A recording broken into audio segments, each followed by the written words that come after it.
जय हिंद दोस्तों, मैं संजय आप लोग को संजय जीएस सेंटर में स्वागत करता हूं। आज हम लोग इस वीडियो में साउथ अमेरिका के बारे में बात करेंगे। पिछले कुछ वीडियो में हम लोगों ने एशिया, यूरोप, अफ्रीका और नॉर्थ अमेरिका के बारे में डिस्कस कर चुके हैं। हम लोगों ने एशिया, अफ्रीका, यूरोप के सब कंट्री को अच्छी तरह याद भी कर लिए हैं और साथ में पिछले वीडियो में जो हम लोगों ने नॉर्थ अमेरिका के कंट्री को याद करने के साथ साथ उसके बारे में डिस्क्राइब भी कर लिए हैं। तो इस वीडियो में हम चाहेंगे कि आज साउथ अमेरिका की कंट्रियों को याद करेंगे और इसमें भी ज़्यादा कंट्रियां नहीं है, इसलिए चाहेंगे कि इसको भी हम लोग क्या किया जाए, डिस्क्राइब कर लिया जाए। ठीक है, तो चलिए हम लोग सीधे चलते हैं कहाँ, साउथ अमेरिका के बारे में। ठीक है, तो ये रहा हम लोग का साउथ अमेरिका। साउथ अमेरिका में देखा जाए तो इसमें ज़्यादा कंट्री नहीं है और ये भी हम लोग का है बहुत ज़्यादा चारों तरफ से समुद्र से ही घिरा हुआ है। ठीक है, कोस्टल एरिया ज़्यादा इसमें भी है। एक्चुअली में जो दक्षिण अमेरिका को हम लोग क्या सांपों तथा पक्षियों का देश कहा जाता है। क्यों? क्योंकि यहाँ पर जब ब्राज़ील की बात करेंगे तो अच्छी तरह से समझ में आ जाएगा क्यों इसको सांपों एवं पक्षियों का देश कहा जाता है। ठीक है, तो याद रखिएगा, पूछेगा क्वेश्चन कि सांपों तथा पक्षियों का देश किसे कहते हैं, तो दक्षिण अमेरिका मतलब साउथ अमेरिका को कहते हैं। ठीक है, चलिए एक एक करके हम लोग सबसे पहले कंट्रियों को देख लेते हैं, कंट्री याद कर लेते हैं, फिर उसके बारे में डिस्क्राइब किया जाएगा। पहले हम लोग प्रत्येक कंटिनेंट को याद करते हैं तो उसमें पहले एक बेस्ट कंट्री को ले लेते हैं। यहाँ भी हम लोग बेस्ट कंट्री को लेते हुए आगे बढ़ेंगे। तो सबसे पहले हम लोग देखते हैं यहाँ पे कोलंबिया से स्टार्ट करेंगे और हम लोग आगे की ओर बढ़ेंगे। देखिए यहाँ से बात करते हैं, ये कोलंबिया है। ठीक है, कोलंबिया इधर ले लेंगे, वेनेजुएला, फिर गुयाना, फिर सूरिनाम और इधर से क्या होगा, फ्रेंच गुयाना। ठीक है, तो यहाँ से 5 कंट्री याद करेंगे, तो बोलते जाइएगा मेरे साथ, कोलंबिया, वेनेजुएला, गुयाना, सूरिनाम और फ्रेंच गुयाना। ठीक है, फिर से बोलिए, कोलंबिया, वेनेजुएला, गुयाना, सूरिनाम और French Guiana. Colombia, Venezuela, Guyana, Suriname और फ्रेंच गुयाना। ठीक है, यह हो गया कोलंबिया, वेनेजुएला, गुयाना, उसके बाद सूरिनाम और फ्रेंच गुयाना। ठीक है, यहाँ से देखिए अब हम लोग आते हैं नीचे की ओर आएंगे तो इधर देखते हैं इक्वाडोर से लेंगे और यहाँ कुछ कंट्री को पकड़ते हैं। तो देखिए इस बार हम लोग लेंगे इक्वाडोर, पेरू, बोलिविया, ब्राज़ील। ठीक है, इक्वाडोर, पेरू, बोलिविया, ब्राज़ील बोलते रहेगा, Ecuador, Peru, Bolivia, Brazil, Ecuador, Peru, Bolivia, Brazil. ठीक, इक्वाडोर, पेरू, बोलिविया, ब्राज़ील। ऊपर से हम लोग क्या देखे थे उसको फिर से बोलो, Colombia, Venezuela, Guyana, Suriname, French Guiana. Colombia, Venezuela, Guyana, Suriname, French Guiana. इधर से इक्वाडोर, पेरू, बोलिविया, ब्राज़ील। ठीक है, इक्वाडोर, पेरू, बोलिविया, ब्राज़ील। अब हम लोग आगे देखते हैं, यहाँ से अब जब ब्राज़ील तो ले लिए, ब्राज़ील बहुत बड़ा कंट्री है। उसके बाद यहाँ देखते हैं प्रागवे से, दिख रहा होगा आप लोगों को, ये हम लोग का प्रागवे। अब प्रागवे से फिर हम लोग ले लेंगे कंट्रियाँ, तो देखिए ये हम लोग क्या हो गया, प्रागवे। उसके नीचे इधर आ जाएंगे उरुग्वे, प्रागवे, उरुग्वे, प्रागवे, उरुग्वे, प्रागवे, उरुग्वे। ठीक है, और ये बड़ा सा क्या हो गया, अर्जेंटीना, उसके बाद Chile, Argentina, Chile, Argentina, Chile. तो फिर बोलिए, Paraguay, Uruguay, Argentina, Chile, Paraguay, Uruguay, Argentina, Chile, Paraguay, Uruguay, Argentina, Chile, Paraguay, Uruguay, Argentina, Chile, Paraguay, Uruguay, Argentina, Chile. Practice करते रहिए, आधा जो अब ख़त्म हो गया। हम लोग का जितना भी कंट्री पढ़ना था साउथ अमेरिका में वो ख़त्म हो गया। ठीक है, देखिए और नहीं है, जो मेन कंट्रियाँ हैं, आइलैंड है उसके बारे में बाद में बात करेंगे। तो सच इतना ही कंट्रियाँ हैं। तो सबसे पहले कहाँ से स्टार्ट किए थे हम लोग, कोलंबिया से। तो कोलंबिया एक बार पूरा रिवीजन करवा देते हैं, बोलो क्या होगा, बोलो कोलंबिया, वेनेजुएला, गुयाना, सूरिनाम, फिर फ्रेंच गुयाना। इधर से क्या, Ecuador, Peru, Bolivia, Brazil, Paraguay, Uruguay, Argentina, Chile. और एक बार Colombia, Venezuela, Guyana, Suriname, French Guiana. इधर से Ecuador, Peru, Bolivia, Brazil, Paraguay, Uruguay, Argentina, Chile. Next बार Colombia, Venezuela, Guyana, Suriname, French Guiana. फिर Ecuador, Peru, Bolivia, Brazil, Paraguay, Uruguay, Argentina, Chile. ठीक, इस normal इतना ही है। अब हम लोग क्या करेंगे, एक एक करके इस कंट्रियों के बारे में हम लोग डिस्क्राइब करेंगे। ठीक है, चलिए हम लोग सीधे चलते हैं किसके पास, कोलंबिया के पास। ये हम लोग रहा क्या है, कोलंबिया। कोलंबिया नाम से ही ये पता चलता है कि किसी का नाम मिलता जुलता आ रहा है ना, जिसका आप लोग नाम सुने होंगे, जिसका नाम क्या था, कोलंबस। ठीक है, तो कोलंबस ने ही इस कंट्री का खोज किया था, तो उसी का नाम पर रख दिया इसका क्या नाम, कोलंबिया। तो खोजकर्ता के नाम पर रखने वाला पहला देश या एक देश का नाम बता तो क्या है, कोलंबिया। ठीक है, इसका जो कैपिटल दिख रहा होगा आपका, कैपिटल आपको दिखा देते हैं, ये है क्या है, बोगोटा। तो बोगोटा इसका कैपिटल है। यहाँ क्या फेमस है, तो आपका याद रखिएगा कि यहाँ पर जो है पन्ना की जो है ना उत्पादन बहुत ज़्यादा होता है। पन्ना जो बहुत ज़्यादा प्रेशियस स्टोन के अंदर आता है सब, तो यहाँ पर जो है पन्ना की ज़्यादा उत्पादन होता है। साथ साथ में 95% जो है ना पन्ना का जो है प्रोडक्शन यहीं पर होता था, उत्पादन होता है। साथ साथ में अगर उत्पादन होता है तो निर्यात भी यहीं से किया जाता है ज़्यादा। तो पूछेगा पन्ना का सब बहुत बड़ा निर्यातक देश कौन है, तो कोलंबिया। ठीक है, उसके बाद इधर आते हैं हम लोग, ये पार्ट्स में हम लोग वेनेजुएला। ये क्या हम लोग का, वेनेजुएला। वेनेजुएला जो है ना, इसका जो कैपिटल अगर देखा जाए तो कैपिटल ऊपर में है, यहाँ पर देखा जाए ये रहा, हाँ, इसको कहते हैं काराकास। ठीक है, काराकास यहाँ पर है। काराकास के बारे में डिस्कस करेंगे क्योंकि ये भी आपका बहुत ज़्यादा यहाँ पेट्रोलियम क्षेत्र के लिए मशहूर है काराकास। उसके बाद उससे पहले हम लोग देख लेते हैं ये वाला, यहाँ पर माराकाइबो। ठीक है, काराकास के बगल में ही होगा ये वाला, क्या कहते हैं, माराकाइबो। माराकाइबो जो है ना पेट्रोलियम के लिए, दोनों है ना पेट्रोलियम के लिए बहुत ही फेमस है। बहुत ज़्यादा यहाँ पर पेट्रोलियम का उत्पादन होता है। विश्व में सबसे ज़्यादा पेट्रोलियम उत्पादन यहीं होता है। बशर्ते यहाँ पर की जो पेट्रोलियम होता है उसमें बालू की मात्रा बहुत ज़्यादा होने के कारण ज़्यादा इसका निर्यात नहीं होता और अदर कंट्रीज़ को परचेज भी नहीं करते हैं। ठीक है, उसके बाद यहाँ पर देखें कि वेनेजुएला में और क्या फेमस है, तो वेनेजुएला में विश्व सुंदरियाँ सबसे ज़्यादा यहीं से आती है। ठीक है, वेनेजुएला में बहुत ज़्यादा विश्व सुंदरियाँ यहीं पर है। साथ में वेनेजुएला में महंगाई बहुत ज़्यादा है। ठीक है, महंगाई बहुत ज़्यादा है कहाँ पर, वेनेजुएला में। ये हाल ही में न्यूज था कि जो वेनेजुएला है ना नोट छाप कर क्या करना चाहता था, अपने बेरोजगारी को, अपने महंगाई को दूर करना चाहता था, लेकिन ऐसा संभव नहीं हुआ। फिर उसके यहाँ पर एक ऑनलाइन पैसा भी चलाया था जिसका नाम क्या था, पेट्रो। क्या था, पेट्रो। अब थोड़ा सा इस पोर्शन में बात करते हैं यहाँ पे, तो इस पोर्शन में हम लोग का है एक एंजिल जलप्रपात, जिसे कहते हैं एंजिल वाटरफॉल है। ये बोला जाता है, माने ये तो सबसे ऊंचा जलप्रपात है, पता ही है। ठीक है, अब यहाँ पर एक जो है ग्यूना का पहाड़ी है, ग्यूना के पठार पर, यहीं पर ये वेनेजुएला जो है एंजिल जलप्रपात निकलती, ये गिरती है। और पूछेगा कि जो आपका नदी कौन सा नदी का गिरती है, तो केरो नदी।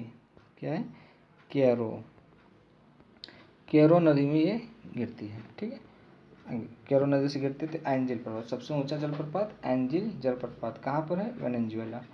वेनेजुएला में जो है ये ओपेक का भी सदस्य है। ओपेक का नाम सुने होंगे आप लोग, organisation of petroleum exporting country.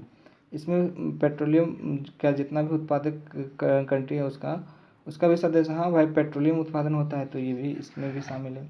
ऐसे पता होगा कि ओपेक में जो है ना, ओपेक में हम लोग को जो है आपका, हाँ ओपेक जो है, सॉरी, ओपेक में जो है ना कितने कंट्री है, तो 12 कंट्री शामिल है।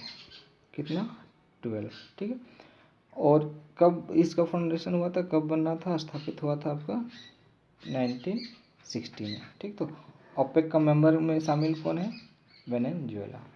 आगे देखते हैं, नेक्स्ट हम लोग का इधर वाला भाग में जाओगे तो क्या मिलेगा, ग्यूना, है ना। ये हम लोग क्या, ग्यूना। ग्यूना क्या है, पुर्तगाली भाषा यहाँ पर ज़्यादा बोला जाता है, ज़्यादा फेमस तो है नहीं, लेकिन ये पुर्तगाली भाषा ज़्यादा बोला जाता है। उसके बाद ये जो है हीरे के लिए बहुत फेमस है। ग्यूना किसके लिए, हीरे के लिए। तो यहाँ पर बोलेगा हीरा सबसे ज़्यादा कहाँ, तो हीरे के लिए फेमस है क्यों, ग्यूना, ठीक है। उसके बाद यहाँ पर ईसाई लोग बहुत ज़्यादा रहते हैं, ठीक है। यहाँ पर जो जितना भी साउथ अमेरिकन कंट्री है वहाँ पर ज़्यादा कैथोलिक पाए जाते हैं, लेकिन यहीं पर जो है ना ग्यूना में ही क्या हो जाता है, ज़्यादा ईसाई लोग पाए जाते हैं, ठीक है। उसके आगे देखते हैं हम लोग क्या है, तो हम लोग को देखो सूरीनाम, ये क्या दिख रहा है, सूरीनाम। सूरीनाम जो है वो क्या है, यहाँ पर डच भाषा का ज़्यादा बोला जाता है। कौन सा भाषा, डच भाषा, ठीक है। अब यहाँ पर देखो सूरीनाम का कैपिटल देखा दिख रहा है ऊपर में, ये वाला आपका रहा, ठीक है। यह पैरामेरियो जिसे कहते हैं, पैरामेरिया है यहाँ पर आगे, पैरामेरेबो। उसके बाद हम लोग फ्रेंच गुयाना। फ्रेंच गुयाना जो है, इधर देखिए फ्रेंच नाम ही से पता चल रहा है, फ्रेंच, फ्रेंच मतलब क्या है, फ्रांस, मतलब यह फ्रांस का अधिकार चलता है। किसका अधिकार, फ्रांस। फ्रेंच गुयाना पर किसका अधिकार चलेगा, तो बोला फ्रांस का, ठीक है। अब यहाँ पर इसका कैपिटल देखा जाए तो यहाँ पर दिख रहा होगा ये वाला, ये क्या है आपका, केन, ठीक है। केन जो इसका आपका कैपिटल है। अब यहाँ पर जो है ना समुद्र के साइड में होने के कारण यहाँ से रॉकेट या सैटेलाइट वगैरह यहाँ से छोड़ा जाता है, ठीक है। जो भी जो है आपका साउथ अफ्रीका के जितने भी सैटेलाइट वगैरह या रॉकेट वगैरह छोड़ने को रहता है तो छोड़ता है। आखिरकार फ्रांस का कब्जा है तो फ्रांस ही छोड़ता है। उसके बाद कभी कभी भारत से भी यहाँ आके कभी कभी अपना सैटेलाइट छोड़ता है, जो कि फ्रांस से बने हुए कुछ कुछ रहते हैं। तो ये इसलिए फेमस है क्योंकि ये समुद्र के साइड में है। अब हम लोग आते हैं सबसे बड़ा कंट्री जिसको कहते हैं ब्राज़ील। ये कौन है, साउथ अमेरिका का सबसे बड़ा कंट्री कौन है, ब्राज़ील। दिखने में भी एरिया देखिए सबसे बड़ा है, ठीक है। अब ब्राज़ील में थोड़ा सा बात कर लेते हैं। ये जो दिख रहा होगा आपको, ध्यान से देखिएगा पूरा का पूरा, तो हर जो है ना कंट्री इससे अटैच है, सटा हुआ है, ठीक। हर कंट्री, लेकिन दो ऐसे कंट्री हैं जो इससे कांटेक्ट में नहीं आते हैं, ये इससे सटे नहीं हैं, और वो दो कंट्री आपको दिखा रहे हैं। एक कौन है, यहाँ से देखिएगा इक्वाडोर, जो कि ब्राज़ील से किसी तरह सटा नहीं है, और साथ में और एक क्या है, तो चिली। ये जो दिख रहा है वो एक कंट्री, ये चिली है। ये दो कंट्रियाँ ऐसा है जो ब्राज़ील से नहीं सटे हुए हैं। बाद बाकी जितनी भी कंट्रियाँ हैं सब किसी न किसी तरह से किससे सटे हुए हैं, आपका ब्राज़ील से सटे हुए हैं। देखिए यहाँ पर जैसे ऊपर से दिखा देते हैं आपको, फ्रेंच गुयाना भी है, देखिए यहाँ पर फ्रेंच गुयाना सटा हुआ है, सूरीनाम सटा हुआ, गियोना भी सटा हुआ, गुनिया। उसके बाद वेनेजुएला भी, कोलंबिया भी, फिर पेरू, लेकिन इक्वाडोर नहीं, इक्वाडोर अलग है इसलिए छोड़ देंगे। फिर बोलिविया भी, ठीक है। नीचे की ओर अगर हम लोग आ जाएंगे तो देखिए आपको दिखेगा यहाँ पर बोलिविया, प्रागवे, हल्का सा इधर से अगर हम लोग देखा जाए यहाँ नीचे उरुग्वे, और ये वाला भाग भी हम लोग को सटा हुआ है, ठीक है। यहाँ देख लेते हैं, देखिए अर्जेंटीना का थोड़ा सा भाग यहाँ आपको दिख जाएगा, अर्जेंटीना का ये वाला भाग भी सटा हुआ है। तो सब कंट्रियाँ क्या है, सटा हुआ। दो ही जो नहीं सटा हुआ उसका नाम याद रखिएगा, चिली, इक्वाडोर। क्या नाम है, चिली और Ecuador, Chile Ecuador, Chile Ecuador, जो कि ब्राज़ील से किसी प्रकार का सीमा साझा नहीं करते या बाउंड्री इससे नहीं लगती है, ठीक है। ये ब्राज़ील जो है सोयाबीन के लिए बहुत फेमस है। यहाँ पर सोयाबीन उत्पादन बहुत ज़्यादा होता है, सोयाबीन, ठीक है। तो और क्या है सोयाबीन के अलावा, तो यहाँ पर जो है ना ये जो डेवलप कंट्री के अंदर रहता है, हाँ है ही, क्योंकि सबसे बड़ा है और सबसे बड़ा होने के कारण साथ साथ में ये साउथ अमेरिका का क्या है, सबसे बड़ा डेवलप्ड कंट्री है। यहाँ पर दूसरा स्थान है थोरियम उत्पादन के लिए। थोरियम बहुत ज़्यादा उत्पादन होता है, भारत फर्स्ट में है, लेकिन सेकंड में कौन है, ये आपका सेकंड नंबर में रखता है कौन, तो ब्राज़ील। किसके लिए, थोरियम के लिए। अब यहाँ पर एक दिखाया जाएगा कि ये जो है, यहाँ से जूम करते हैं हल्का सा, ये यहाँ देखो, इस पार्ट्स में थोड़ा बात करेंगे हम लोग, कुछ इम्पोर्टेंट है। यहाँ बात करते हैं सीधे साओ पाउलो, दिख रहा होगा कौन है, साओ पाउलो। साओ पाउलो जो एक क्या है एक प्रकार का, तो साओ पाउलो वर्ल्ड में सबसे ज़्यादा कॉफ़ी का प्रोडक्शन यहीं से होता है, इसलिए इसको कहते हैं world coffee capital. Sao Paulo को क्या कहते हैं, वर्ल्ड कॉफ़ी कैपिटल। कॉफ़ी जो पीते हैं हम लोग, चाय कॉफ़ी, तो कॉफ़ी का सबसे बड़ा उत्पादन यहीं होता है, ठीक है। और यहाँ पर एक इसी के बगल में अगर यहाँ उत्पादन होता है तो एक सैंटोस है, जिसे सैंटोस पोर्ट है, बंदरगाह है, यहाँ से सबसे ज़्यादा निर्यात होगा, बनेगा साओ पाउलो में। निर्यात कहाँ से होगा, सैंटोस बंदरगाह से, ठीक है। कॉफ़ी का निर्यात ज़्यादा। उसके नीचे देखोगे आप उस ऊपर में तो क्या मिलेगा, रियो डी जेनेरियो, बहुत ही फेमस है, ओलंपिक का खेल यहीं हुआ था 16 में। तो रियो डी जेनेरियो किसके लिए फेमस है था, तो ओलंपिक का खेल यहाँ पर हुआ था। साथ साथ में और फेमस है क्या, कि रियो डी जेनेरियो में 1992 में जो है ना पृथ्वी सम्मेलन हुआ था। कब हुआ था पूछता है, बहुत बहुत इम्पोर्टेंट है कि 1992 में क्या हुआ था, रियो डी जेनेरियो में पृथ्वी सम्मेलन हुआ था। पृथ्वी सम्मेलन में बोलेगा उसमें एजेंडा क्या था, एजेंडा 21। एजेंडा 21 का मतलब क्या होता है, तो एजेंडा जो है अगर 21 का पूरा, तो मतलब ये बताना चाहता था कि 21st सेंचुरी में किस प्रकार पृथ्वी को बचाना है, कैसे पर्यावरण को सुरक्षित रखना है, उसके बारे में इस एजेंडा 21 में डिस्कस किया गया था। इसमें सब्जेक्ट पूछेगा, कितने सब्जेक्ट था, कितने विषय को लेकर बात किया था, तो बोलना 7, कितने 7। तो ये रियो डी जेनेरियो में पूछे, रियो डी जेनेरियो कहाँ पर है, साउथ अमेरिका में। पृथ्वी सम्मेलन कब हुआ था, 1992 में। एजेंडा क्या नाम, 21, एजेंडा 21। सब्जेक्ट कितने और 7, ठीक है। अब यहाँ से थोड़ा सा ऊपर की ओर है, यहाँ सीधे जाएंगे तो यहाँ पर एक मिलेगा आपको बेलेम, दिख रहा होगा हल्का सा, ये हम लोग क्या है, बेलेम, ठीक है। तो बेलेम क्या है, ये भी एक प्रकार पॉट है, बगल में पॉट ही है, यहाँ पर थोड़ा सा डॉट डॉट दिख रहा है, बेलेम। थोड़ा नीचे करके दिखा देते हैं आपको, यहाँ से जूम कर लो। अब देखो ये हम लोग क्या है, बेलम पॉट, ये है बेलम पॉट। बेलम पॉट में क्या होता है कि बहुत ज़्यादा रबड़ का निर्यात किया जाता है, बेलम में बनता है, और वो पॉट से क्या किया जाता है, निर्यात किया जाता है, ठीक है। अब आते हैं हम लोग सीधे अमेजन के पास, ये बहुत ही खतरनाक है अमेजन रिवर। यहाँ से दिखा देते हैं आपको, इस मैप में दिखाया गया नहीं है इसलिए हम आपको दिखाते हैं कि अमेजन रिवर इस पोर्शन में जो है ना, यहाँ से इस पोर्शंस में होके बहती है, ठीक है। ये क्या है, अमेजन रिवर। अमेजन रिवर में जो है ना सबसे बोलेगा सबसे चौड़ी या सबसे बड़ी या सबसे ज़्यादा पानी रखने वाला, ज़्यादा में आएगा तो क्या होगा, अमेजन। लेकिन सबसे लंबी पूछ देगा तो क्या हो जाएगा, नील नदी, है ना, तो जो अफ्रीका में पड़े थे। अब हम लोग यहाँ पर अमेजन नदी पूछेगा तो क्या है, सबसे चौड़ी, सबसे बड़ी या सबसे ज़्यादा पानी रखने वाली नदी है, ठीक है। अब यहाँ पर जो है इसकी पूछेगा कि अमेजन के सबसे बड़ी सहायक नदी भी एक है, जिसे कहते हैं मेडिरा। पूछता है ये वाला कि अमेजन की सबसे बड़ी सहायक नदी कौन है, तो मेडिरा, क्या है, मेडिरा। अब यहाँ से देखते हैं कि अमेजन आखिरकार इतना बारिश क्यों होती है, तो देखिएगा कि जो ये वाला जो लाइन गुजरी है ना, ये वाला जो लाइन है ये इक्वेटोरियल है, जैसे इक्वेटर कहते हैं ना, विषुवत रेखा है। अब विषुवत रेखा है तो विषुवत रेखा के सामने क्या होगा, बहुत ज़्यादा सनलाइट होता है, जिसके कारण यहाँ पर बारिशें बहुत ही ज़्यादा होती है, ठीक है। इस अमेजन के जंगल में यहाँ पर अगर अमेजन नदी है तो आसपास में ये आसपास के भाग को हम लोग क्या कहते हैं, अमेजन वन, ठीक है। अमेजन नदी के आसपास के यही मिलेगा क्या, अमेजन वन। यहाँ पर एक बहुत ही फेमस अंट मतलब चींटी पाया जाता है, जिसे कहते हैं बुलेट अंट।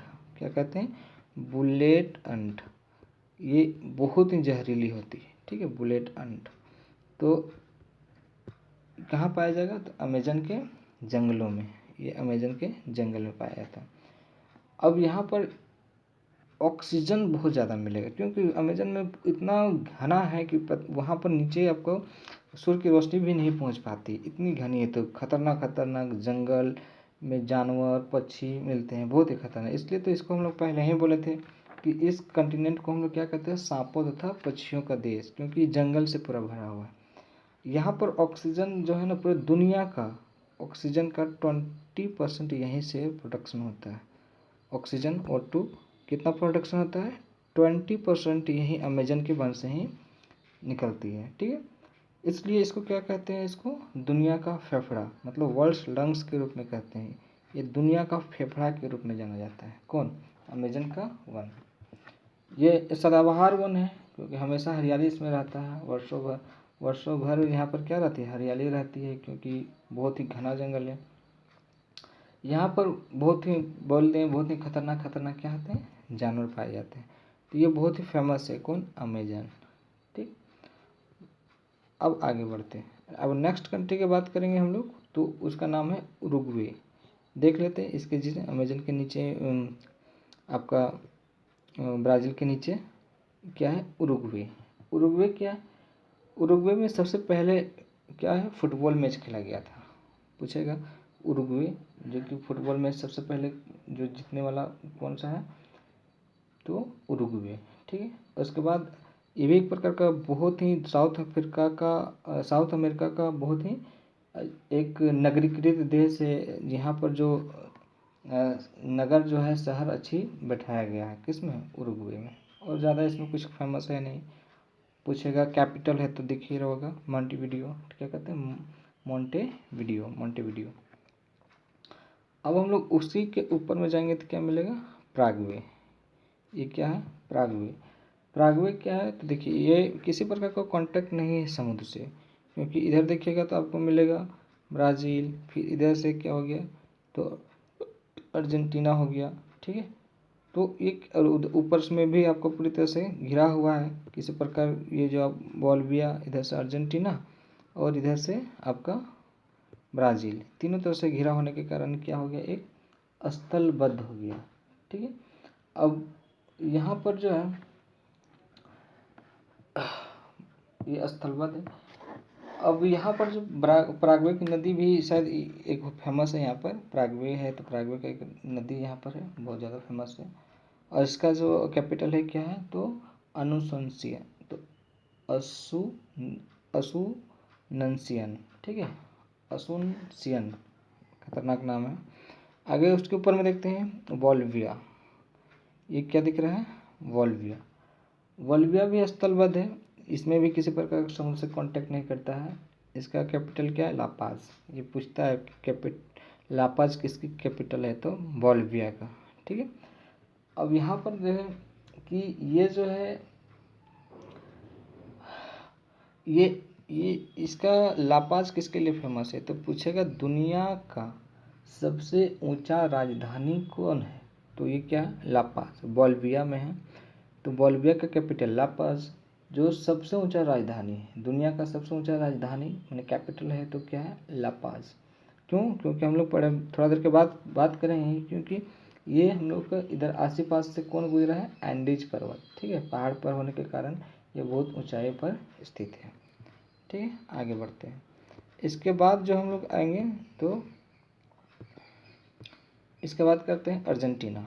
क्या नाम है, अर्जेंटीना। ये भी बहुत ही फेमस कंट्री है साउथ अमेरिका का। अर्जेंटीना जो है, इसका कैपिटल क्या है, ब्यूनस आयर्स, ठीक है।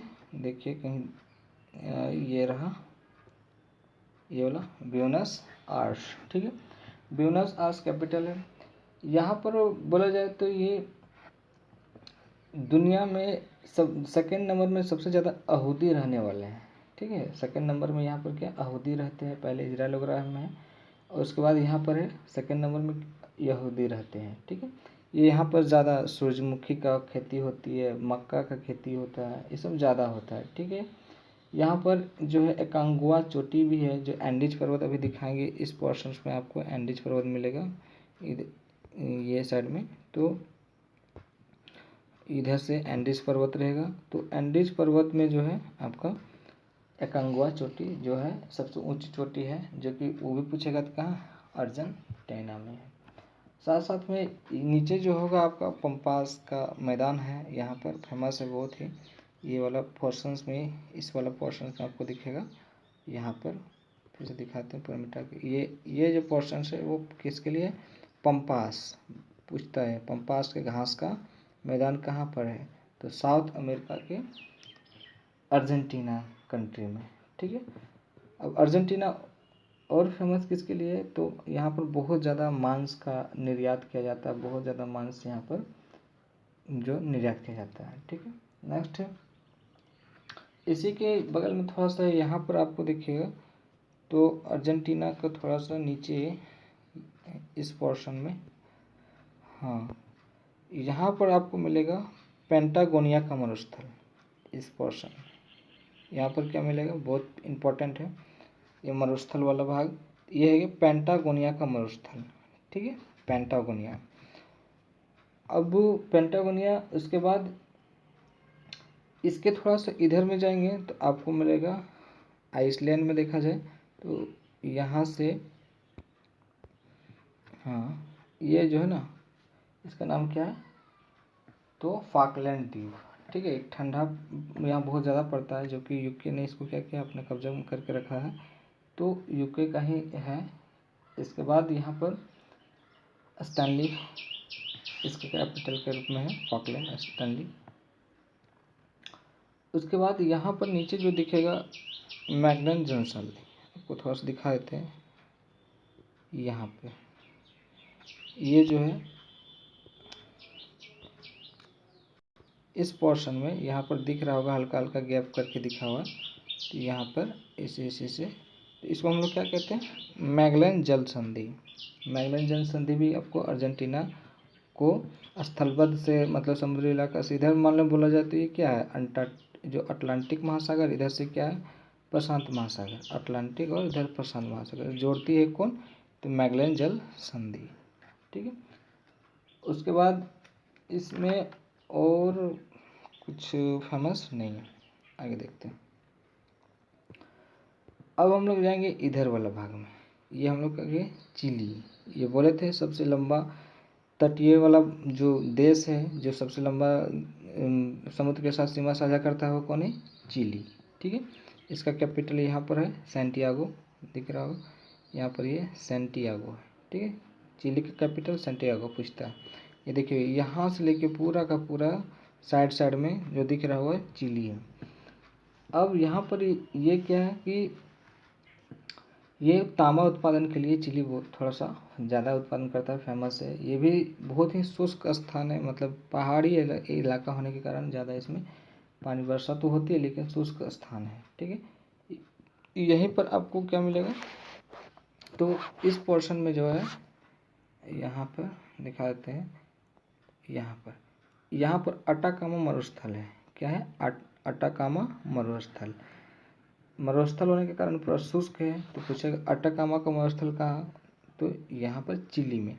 फिर पूछेगा पेटागोनिया का मरुस्थल कहाँ मिलेगा, तो फिर अर्जेंटीना में। यहाँ पेटागोनिया का था, यहाँ पर क्या है, फिर अटाकामा।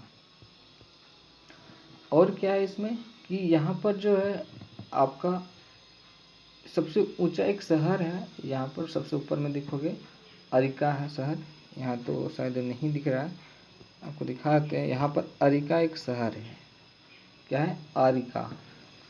अरिका दुनिया का सबसे ऊपरी शहर है, क्योंकि ऊंचा में है, पहाड़ में है, ठीक है। अब यहाँ पर देखो कि अब आपको दिखाते हैं एंडीज पर्वतमाला, ठीक है। एंडीज पर्वतमाला जो है आपको शुरू से ही मिलेगा, यहाँ से स्टार्ट होगा। थोड़ा सा मिनिमाइज करते हैं, हाँ, ये जो कोलंबिया से दिख रहा है, कोलंबिया से होते हुए यहाँ का पूरा नीचे भाग में क्या है, एंडीज, कौन है, एंडीज पर्वत श्रृंखला। दुनिया का सबसे लंबी पर्वत श्रृंखला पूछेगा तो कौन है, एंडीज जो है पर्वत श्रृंखला, एंडीज माउंटेन रेंज। कितना है तो पूछेगा 7000 किलोमीटर, 7000 किलोमीटर फैला हुआ है, कौन, एंडीज पर्वत श्रृंखला। अब यहाँ से देखा जाए तो एंडीज पर्वत श्रृंखला में कितने देश शामिल होते हैं, तो उसको देखते हैं। तो यहाँ देख लीजिए, आपको मिलेगा सबसे पहले कौन है, तो बोलना है कोलंबिया। क्या है, कोलंबिया। फिर इसके नीचे कौन है, Ecuador. Colombia, Ecuador, Peru, Peru भी हो गया, और बोलिविया भी लेगा, और चिली लेगा, अर्जेंटीना नहीं लेगा। ठीक है, तो ये 5 देश हैं। कौन, Colombia, Ecuador, Peru, Bolivia, Chile. Colombia, Ecuador, Peru, Bolivia, Chile, ये सब 5 देश क्या कहलाते हैं, तो एंडीज पर्वत श्रृंखला के होने के कारण इसे कहते हैं एंडियन कंट्री। इंडियन नहीं बोलेंगे, एंडियन, ANDIAN। ठीक है, क्या हो गया, एंडियन कंट्री। तो एंडियन कंट्री में कितने देश, 5 देश। कौन कौन, कोलंबिया, इक्वाडोर, पेरू, बोलिविया और चिली। ठीक है, अब इस एंडीज पर्वत में बोले थे सबसे ऊंची चोटी कौन है, तो बोले थे एकांगुआ। कौन है, एकांगुआ। एकांगुआ जो आपका सबसे ऊंची चोटी है। आगे देखते हैं। इसके बाद हम लोग जाएंगे पेरू के पास। कहाँ जाएंगे, ये हम लोग का रहा पेरू। ठीक है, ये वाला भाग। पेरू में क्या है, तो पेरू का जो कैपिटल है, यहाँ पर देखो लीमा पूछता है, कैपिटल पेरू का कैपिटल लीमा। ठीक है, यहाँ पर पेरू की जो है एक जलधारा पाया जाता है, पेरू की जलधारा, जो कि एक ठंडी जलधारा है, ठंडा ज़्यादा है। और ठंडी जलधारा होने के कारण यहाँ पर 2 जलधारा भी नाम बहुत फेमस है, जिसका नाम है एल नीनो ला नीनो। एल नीनो ला नीना, एल नीनो ला नीना, ये 2 जो है ना ठंडी जलधाराएं निकलती है कहाँ, पेरू जलधारा के अंदर। पेरू में ही एक टिटिकाका झील, देखिए आपको दिख रहा होगा, जूम करके दिखा देते हैं। ये पेरू और बोलिविया के बीच बीच बाउंड्री में है, ये देखिए बाउंड्री की है। ये आधा पेरू में, आधा बोलिविया में। तो पूछता है कि टिटिकाका झील जो है ना किन 2 देशों को के बीच में, या किन 2 देशों के बीच में वो शामिल होता है, तो किसके किसके, पेरू और बोलिविया में। ये सबसे ऊंचा झील है, क्योंकि ये पूरा एंडीज पर्वत में, उधर जितना भी एंडीज पर्वत में होने के कारण वह ऊंचा शहर, ऊंची जो आप झील, इसे सब आ जाएगा ऊंचा ऊंचा में। ठीक है, तो ये टिटिकाका झील बहुत ही फेमस है, सबसे ऊंचा झील। नेक्स्ट है, अब हम लोग जाएंगे इक्वाडोर। यहाँ से हम लोग क्या मिलेगा, इक्वाडोर, ये हम लोग का इक्वाडोर है। कैपिटल क्योटो, क्या नाम है, कैपिटल क्योटो। नेक्स्ट हम लोग इक्वाडोर, ये क्या है कि देखिए यहाँ से देखने को मिला होगा आपको, ये जो आपका कौन गया, इक्वेटर, विषुवत रेखा है। तो विषुवत रेखा है तो सीओ सी बात है, यहाँ पर सन की रोशनी बहुत ही ज़्यादा होगा, और गर्मी भी बहुत ही ज़्यादा होगी। ठीक है, तो इक्वाडोर, इसमें विषुवत रेखा गुजरी है, और साथ में यहाँ पर जो है ना इक्वाडोर में कोटोपैक्सी एक ज्वालामुखी है, बहुत ही फेमस है, जो सबसे ऊंची ज्वालामुखी है, कोटोपैक्सी। कोटोपैक्सी इक्वाडोर, और साथ में ये सक्रिय ज्वालामुखी है, बहुत ही ज़्यादा सक्रिय रहती है। नाम क्या है, कोटोपैक्सी। अब यहाँ पर एगो जो है इधर एक गालापेगोस है, जो कि आपका द्वीप है। अब देखिएगा, थोड़ा सा दिखा देते हैं। हाँ, ये देखिए इधर, ये गालापेगोस आइसलैंड है। ये इस पर कौन कब्जा करके रखा हुआ है, तो इक्वाडोर ने कब्जा करके रखा हुआ है। देखिए लिखा होगा इक्वाडोर। यहाँ पर जो है ना गालापेगोस द्वीप में एक डार्विन फिंच का जो है, डार्विन ने क्या किया था, डार्विन फिंच सिद्धांत यहीं पर दिया था। डार्विन जो नाम सुने होंगे, प्रकृति जो नेचुरल सिलेक्शन वगैरह में जो खोज किया था डार्विन ने, इसी ने यहाँ पर क्या दिया था, डार्विन फिंच सिद्धांत दिया था। तो पूछेगा डार्विन फिंच का संबंध किससे, तो पक्षियों के आवाज़ से है। ठीक है, पक्षियों के आवाज़ से डार्विन फिंच जो होता है। ठीक, अब इसके बाद और इसमें इधर जो एक है बहुत फेमस है, जो कि आपको नॉर्थ अमेरिका में ही पढ़ना था। यहाँ ये क्या है, हवाई आइलैंड, जैसे कहते हैं हवाई द्वीप समूह। ये क्या बोला जाता है, तो इसको प्रशांत महासागर का चौराहा कहा जाता है। ठीक है, इसको हवाई द्वीप को, ये हवाई आइलैंड है। इसका कैपिटल बोलेगा तो होनोलुलु, क्या कहते हैं, होनोलुलु। हवाई द्वीप क्या कहते हैं, प्रशांत महासागर का चौराहा। किस पर कौन कब्जा करके रखा है, यूएस, ठीक है, इसलिए इसको हम लोग नॉर्थ अमेरिका में ही पढ़ेंगे। तो इस प्रकार हम लोग इस वीडियो में क्या किए, पूरा का पूरा साउथ अमेरिका के जितनी भी कंट्री है उसको याद भी किए और सब चीज़ के बारे में अच्छी तरह से डिस्क्राइब भी किए, ठीक है। नेक्स्ट वीडियो में जब हम लोग मिलेंगे तो ओशनिया के बात करेंगे, जो ओशनिया कंटिनेंट है उसके बारे में बात करेंगे। और उसके बाद फिर हम लोग ऑस्ट्रिया कंटिनेंट के, ओशनिया के अंदर जो ऑस्ट्रेलिया है उस कंट्री के बारे में फिर डिस्क्राइब करेंगे, ठीक है।